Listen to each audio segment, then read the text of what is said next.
Vénérable Kenpo, je pense que les gens ont des doutes dans leur esprit. Les doutes qui surgissent souvent concernant la pratique sont: que pratiquer, comment pratiquer et quels sont les résultats de la pratique? Pourriez-vous donner quelques conseils aux personnes qui ont ces préoccupations? Si on ne peut pas contacter régulièrement son maître, car parfois les maîtres sont très éloignés de nous, qu'on ne peut pas s'en remettre à eux quotidiennement ou maintenir une relation proche avec eux, comment savoir si notre pratique est correcte et efficace? S'il y a l'occasion, il vaut mieux s'en remettre à un maître spirituel qui comprend bien les enseignements bouddhistes, lui poser des questions, écouter auprès de lui au moins une dizaine de livres en cours, car beaucoup de bouddhistes n'ont pas étudié de manière systématique.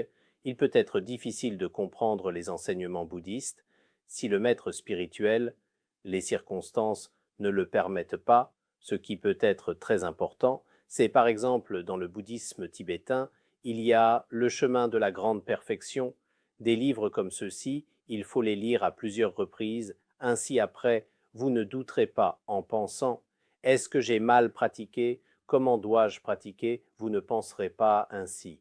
Si nous n'avons pas cela et que nous comptons uniquement sur notre propre intelligence, même si vous avez une grande sagesse, les instructions essentielles de la pratique sont difficiles à comprendre. C'est comme conduire une voiture sans maître pour enseigner. Même si vous êtes très intelligent, en tenant le volant, vous aurez beau essayer, vous n'arriverez pas forcément à prendre la route. Donc le mieux est d'avoir un maître spirituel. Sans maître spirituel, peut-être trouver un texte de dharma fiable et aussi pratiquer à plusieurs reprises.